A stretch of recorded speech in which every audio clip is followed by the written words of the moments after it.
Right, I set the crib up in 1999, and it was because someone had headhunted myself and said they were having a lot of antisocial behaviour in the Shoreditch and Hoxton area of young people.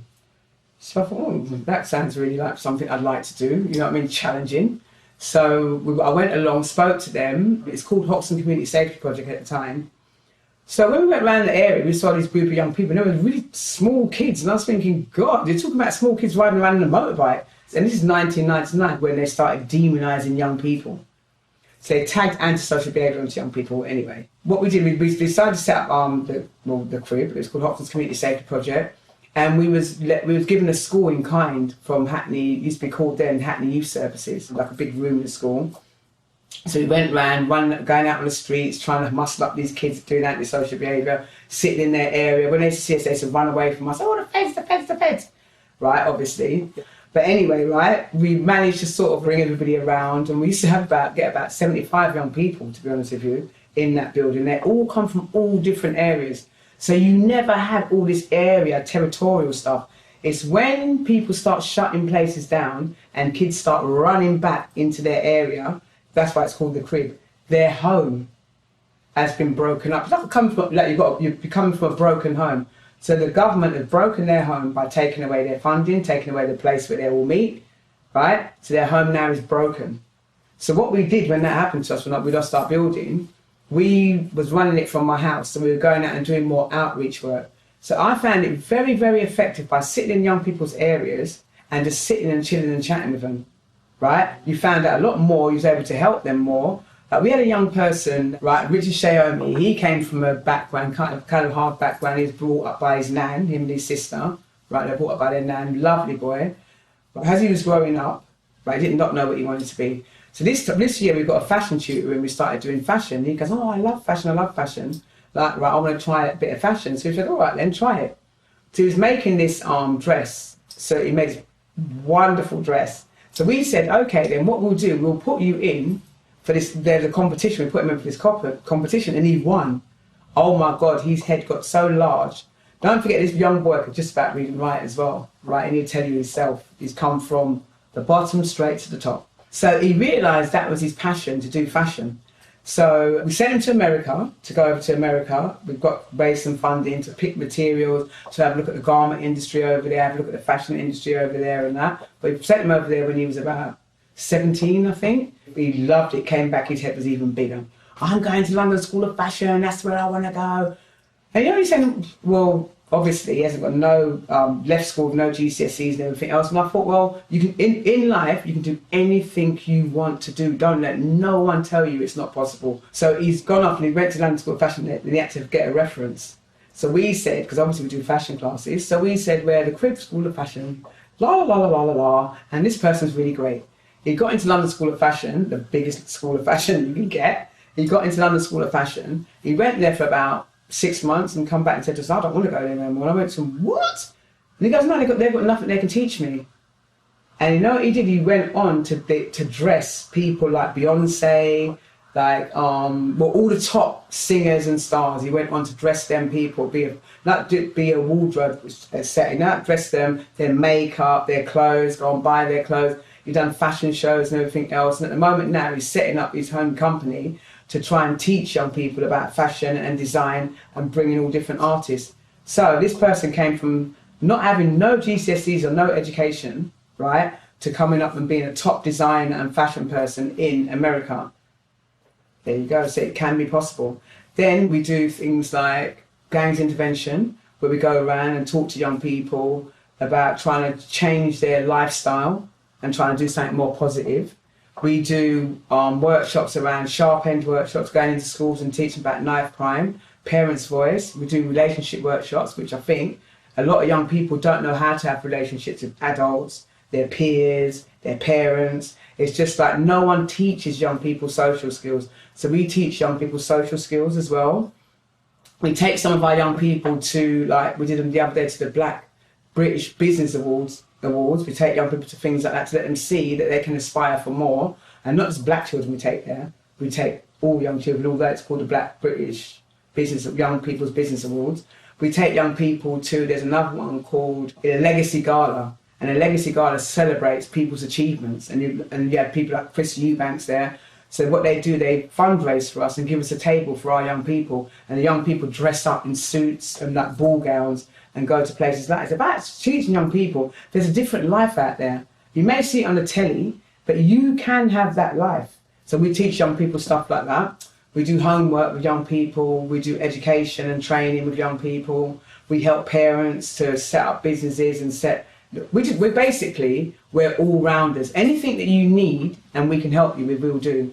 Our biggest campaign was the Enough is Enough campaign in 2015 when Moses Federo, one of our ambassadors of the crib, it makes me a bit sad when I talk about that, and Marcel Adai was hacked to death in Hoxton. Moses was shot in Chatsworth Road in Hackney, both of them in Hackney. And personally myself, it was me at the moment, that moment that thought I'd had enough. I felt like I was going to snap and break because the work that we do with parents who lose their children, and then we have to look after children that lose their friends, and then we've got to go to funerals of children that have lost their life, and I thought, we've had enough. So we went to the Hackney Council and spoke to then the Deputy Mayor, Sophie Linden, who was fantastic. And we said to her, we've had enough. We brought parents together, had a big forum. They gave us the town hall to do it in. But that's one thing about Hackney, they're very, very good like that, supporting their people. So we had a big meeting about parents and adults taking back the power and saying, we've had enough, we need this violence to stop. So we did a big march in Hackney, and then we did one from the year after, in 2017, we did one from Hackney to Islington. But what we're doing now, we set the platform up so as parents who've lost their children can actually meet each other, and then they're actually running the platform now, the Enough is Enough platform. But we do have an Enough is Enough campaign for young people that campaign. Like we do we do a big show, talent show every year, Boroughs United. That's an anti-violence campaign, and we set that up it's our 20th year, not next year, the year after. We set that up through the postcode wars, which has actually escalated into this stuff now. But we set it up due to the postcode wars, and it was called Battle of the Boroughs, and we thought, whoops, wrong name. So we changed it to Boroughs United. And since then, it's been getting stronger and stronger and stronger. Leona Lewis comes from us, Diversity, Twist and Pulse, Little Sims, Flawless, Alexander Burke. Quite a few, if I've missed out some names, I'm really sorry. But quite a few young people come from us, and they've gone on to do, not aspire, and gone on to do better things, and basically become really good, become top of the charts and just out there. That's celebrating the life of young people. We do Baby Me Not, which is a program where young people take home a baby, a virtual baby, but it's like big dolly, but they take it home, and if they've got like a band around their wrist, and if they go away from the baby will cry, they've got to find out why the baby's crying, and it will tell you how they've managed to look after that baby for that whole weekend. And what we decided to do was not actually give the baby to girls, because what we found, the ones that looked after the baby really well had babies young. Sorry to all them children that looked after the baby really well. So what we do now, we don't use it like that no more, we use it for young men to show them how hard it is if they go out there and have a baby for a child, to look after a child. So we do programs like that about young people and their social skills, about how they mix with each other. We take groups of young people away for the weekend from all different parts of the borough and different outside the borough, so we take them together and mix them together. Every year we do that with 35 young people. Like this year, we had a donor and donated the money for us, right? They donated £5,000, and we took 40 young people away who thoroughly enjoyed themselves. And it's 40 young people that are high up on the spectrum for doing whatever people think they are, and that are really on the other side of the spectrum. We bring them together. So young people are mixing with children they're not like clumped together and say, no, you need to stay with that group of young people because that's how you behave. It's about young people being mixed together and about us embracing different types of young people. I'm going to let you look into a little secret, my secret passion and dream since I actually started doing youth and community work. If I ever had a load of money and someone would say to me, yeah, I'm going to invest in you, this is what I would want.